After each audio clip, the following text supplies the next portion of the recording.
வந்து சிம்பிளாக வாழைக்காய் வறுவல் செய்ய போகிறேன். அதுக்கு வந்து கடாயில் வந்து எண்ணெய் ஊற்றிக்கிறேன். 1 டீஸ்பூன் வந்து மிளகாத்தூள் போட்டுக்கலாம். அப்புறம் இன்னும் கொஞ்சமாக ஒரு 1.25 டீஸ்பூன்.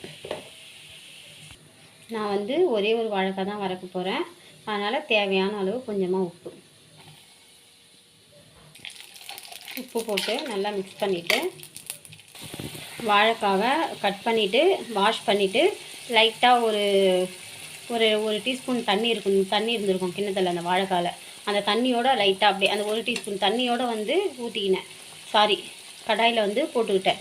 வாழைக்காவை போட்டுட்டு நம்ம ஒரு தட்டு போட்டு மூடி வச்சிடலாம். தட்டு போட்டு மூடி வச்சு சிம்மில் வச்சிட்டோம்னா வாழைக்காய் ரெடி.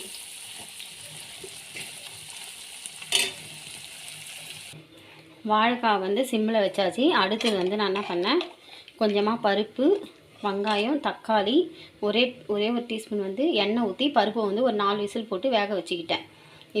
இப்போ வந்து கதம்பமாக வந்து சாம்பார் வைக்கிறதுக்கோசம் கத்திரிக்காய் 2, பீன்ஸு, முள்ளங்கி, முருங்கைக்காய் இதெல்லாம் கட் பண்ணி வச்சுருக்கேன். மாங்காய் வந்து ஒரே ஒரு பீஸ் வந்து 2ஆக கட் பண்ணி வச்சுருக்கேன். அது வந்து சாம்பார் கொதிக்கும் போது போடலான்ட்டு.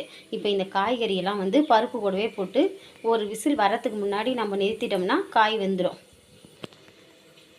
சாம்பார் வந்து ரொம்ப காரம் இல்லாமல் ஓரளவுக்கு திட்டமாக தண்ணியாக இருந்தால் எனக்கு பிடிக்கும். அதனால் வந்து 1 டீஸ்பூன் 2 டீஸ்பூன் வந்து மிளகாத்தூள் போட்டு தேவையான ஒரு உப்பு போட்டு நம்ம குக்கரை விசில் வச்சிடலாம். இதுக்கு தேவையான நம்ம 2 டீஸ்பூன் மிளகாத்தூள் போட்டால் புளியும் வந்து அதுக்கு தேவையான அளவு தான். கொஞ்சமாக ஆஃப் லெமன் அளவுக்கு வந்து புளி ஊற வச்சு நம்ம ரெடி பண்ணிக்கலாம். மாங்காவும் போட்டுக்கிறேன். கொஞ்சம் பெரிய பீஸாக போட்டுக்கிறதுனால கரெக்டாக இருக்கும். கருவேப்பிலையும் சேர்த்துக்கலாம், நல்லது ரொம்ப. சாப்பாடு வச்சாச்சு சுட சுட. வாழைக்காவும் ரெடி ஆகிடுச்சு. கடைசியாக சாம்பார் தான் ரெடி ஆகும். காய் வந்து வெந்துச்சு. இப்போ நம்ம வந்து புளி ஊற்றிக்கலாம். இப்போ வந்து சாம்பார் வந்து தாளிக்க போகிறேன். எண்ணெய் ஊற்றி கடுகு போட்டுக்கினேன். பெருங்காயம் வந்து பிடிக்காததுனால சீரகத்தூள் கொஞ்சமாக ஆட் பண்ணிக்கிறேன். பூண்டு, கருவேப்பிலை.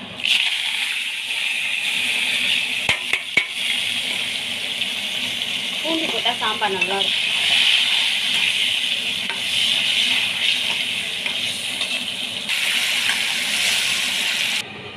சாம்பார் ரெடி. இந்த வீடியோ உங்களுக்கு பிடிச்சிருந்ததுன்னா ஃபாலோ பண்ணுங்கள், லைக் பண்ணுங்கள், சப்ஸ்கிரைப் பண்ணுங்கள்.